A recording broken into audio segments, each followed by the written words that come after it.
तो ये जो फेस है अपना, ये फेस इन सभी की जो फील्ड होगी, इस फेस की, इस फेस की, इस फेस की, इस फेस की, क्योंकि जो चार्ज है वो हमेशा कहाँ पे होगा, बाहर आउटर सरफेस पे होगा, यानी सभी फेसेस के ऊपर चार्ज होगा। क्यूब अगर सॉलिड है तो सभी फेसेस के ऊपर चार्ज होगा। तो उस सभी फेसेस की जो फील्ड है उसके कारण से इस फेस पे क्या लगेगा, फोर्स एक्सपीरियंस करेगा इस तरह से। इसी तरह से अगर इस फेस की बात करें तो ये फेस भी सभी कारण फोर्स एक्सपीरियंस करेगा, ये भी एक्सपीरियंस करेगा, ये भी एक्सपीरियंस करेगा। तो जैसे हमारे कोई बैलून के अंदर हम देखते हैं कि अंदर से एयर जो है वो चारों तरफ प्रेशर को एग्जर्ट करती है, उसी तरह से यहाँ पे भी जो इलेक्ट्रिक फोर्स है जो एक फेस पे लग रही है बाकी फेसेस की वजह से, वो क्या करेगी, इलेक्ट्रिक प्रेशर जो है वो एग्जर्ट होगा। प्रत्येक फेस पे जो है वो क्या होगा, इलेक्ट्रिक प्रेशर एग्जर्ट होगा। तो उसी की हम लोग इसमें डेरिवेशन करते हैं इस टॉपिक में, इलेक्ट्रोस्टैटिक प्रेशर में। इसी तरह से इस टॉपिक के डेरिवेशन के लिए हमको क्या है, दो चीज़ें ध्यान रखनी है। किसी भी कंडक्टर के अंदर जो है वो फील्ड जो है वो जीरो होती है, चार्ज भी जीरो होता है और फील्ड भी कंडक्टर के अंदर जीरो होती है। हालांकि स्फीयर के लिए तो हम पढ़ भी चुके हैं, लेकिन कोई भी किसी भी साइज़ का हो कंडक्टर अगर, तो उसके अंदर फील्ड जीरो होगी। और उसके ठीक बाहर जो है, ठीक बाहर का मतलब जैसे ये सरफेस है इसके ठीक बाहर, प्लेट के लिए नहीं, मैं किसी भी कंडक्टर की बात कर रहा हूँ, वो किसी भी शेप का हो, जो अपने डेरिवेशन में हमने नहीं किया है। डेरिवेशन हमारे इसका नहीं है कि आप किसी भी शेप के कंडक्टर की बात करो अगर, ठीक है। डेरिवेशन केवल किसका था, स्फीयर का था। तो किसी भी शेप का अगर हो तो उसके बाहर इलेक्ट्रिक फील्ड जो है ठीक बाहर सरफेस के क्या होती है, सिग्मा अपॉन एप्सिलॉन नॉट होती है। ये भी अपने को ठीक है। तो इस तरह से जो है हमारे पास में जो आपको दो फॉर्मूले ध्यान रखने, एक तो ई इन इज इक्वल टू जीरो, दूसरा ई आउट जो है वो क्या होगी, सिग्मा अपॉन एप्सिलॉन नॉट होगी। तो ये अपने पास में हमने कंडक्टर लिया है, इसके बाहर हमने एक पॉइंट लिया P1, एक हमने अंदर पॉइंट लिया P2, और इसका पार्ट हम कंसीडर कर रहे हैं AB, जिसका एरिया है सपोज DS। AB पार्ट का एरिया कितना है, DS एरिया, ओके। तो सपोज हमारे इस स्मॉल एरिया AB का जो पार्ट जो हमने लिया, कंडक्टर है कुछ इससे आर्बिट्रेरी शेप का, कोई भी टेढ़ा मेढ़ा हमने लिया है इसको। इसके सरफेस पे क्या है हमारे पास में जो है वो अपना चार्ज है, सरफेस पे आ जाता है, आपको ध्यान है। P1 और P2, P1 इसके जस्ट आउटसाइड लिया है, P2 जस्ट इसके इनसाइड हमने पॉइंट लिए हैं। और AB ये जो है ये एरिया है हमारा, AB जिसको हम कंसीडर कर रहे हैं। तो अगर हम देखें, और इस AB का जो एरिया वो कितना है, DS है। तो अगर हम देखें पॉइंट P1 पर कितने टाइप की फील्ड होंगी, दो टाइप की फील्ड होंगी। एक तो बाई पार्ट AB,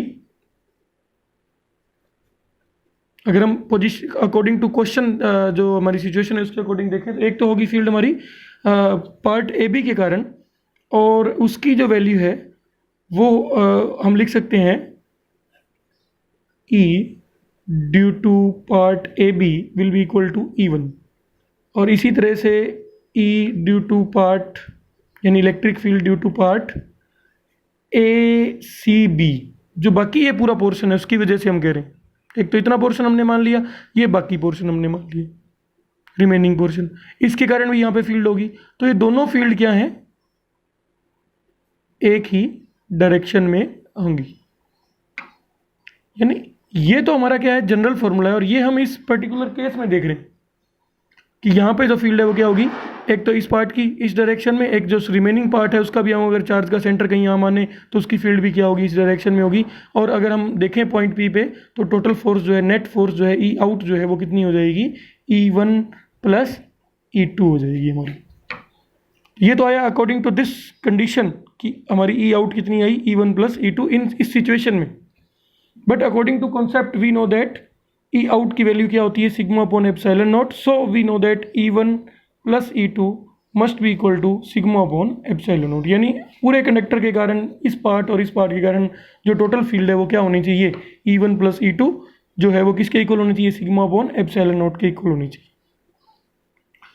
इसी तरह से जब हम पॉइंट P2 पे डिस्कस करें, 4 पॉइंट P2, ध्यान से समझिए, 4 पॉइंट P2,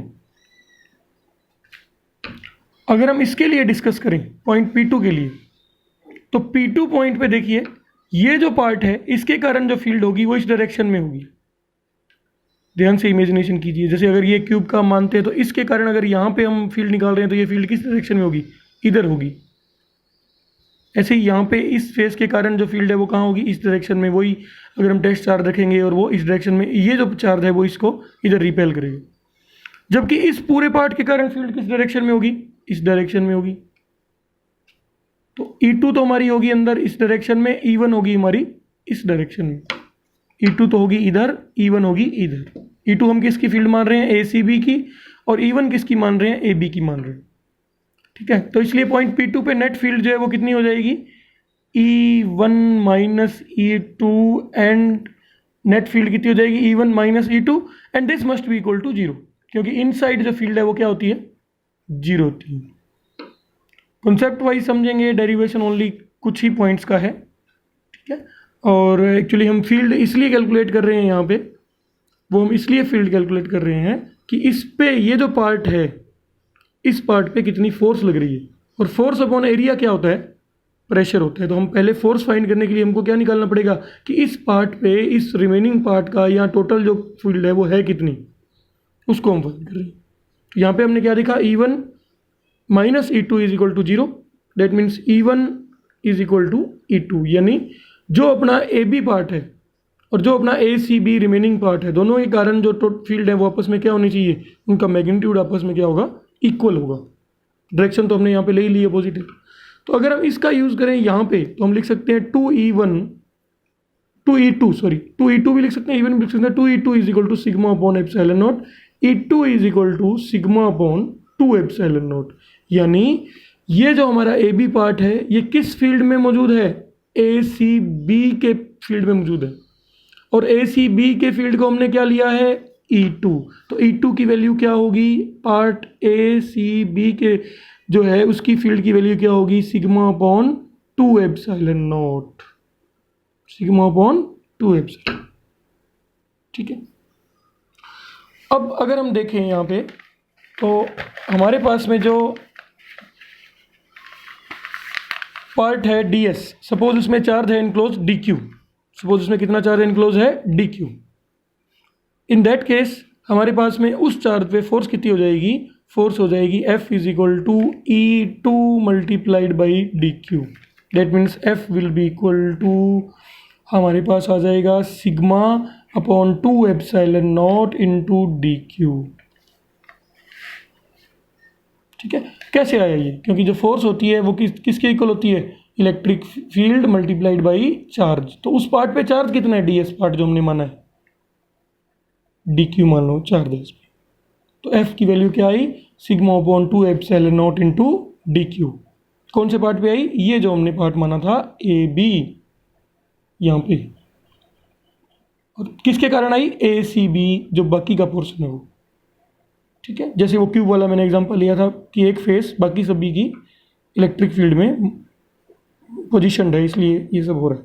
ओके, सो अगर हम यहाँ पे सिग्मा की वैल्यू पुट करें तो it will be equal to DQ upon DS। So if we write this it will become F will be equal to DQ square upon 2 epsilon not upon DS। Sigma की value put की upon DS, sigma क्या होता है, DQ upon DS होता है। Okay, तो ये किसकी वैल्यू आई, फोर्स की वैल्यू।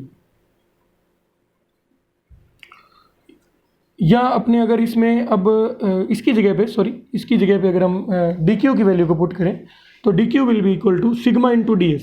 थोड़ा इजी रहेगा उसमें, हम थोड़ा अलग वे में अगर इसको करें थोड़ा इजी रहेगा ये। तो हम DQ will be equal to sigma into DS, that will be much easy question. So sigma की जगह पे हम F की वैल्यू पुट करेंगे, जो है वो आएगा अपना sigma square into DS upon 2 epsilon not. इसमें यहाँ से हम DQ की वैल्यू को पुट कर रहे हैं सिग्मा इंटू DS के रूप में, तो सिग्मा स्क्वायर इंटू DS हो गया हमारा।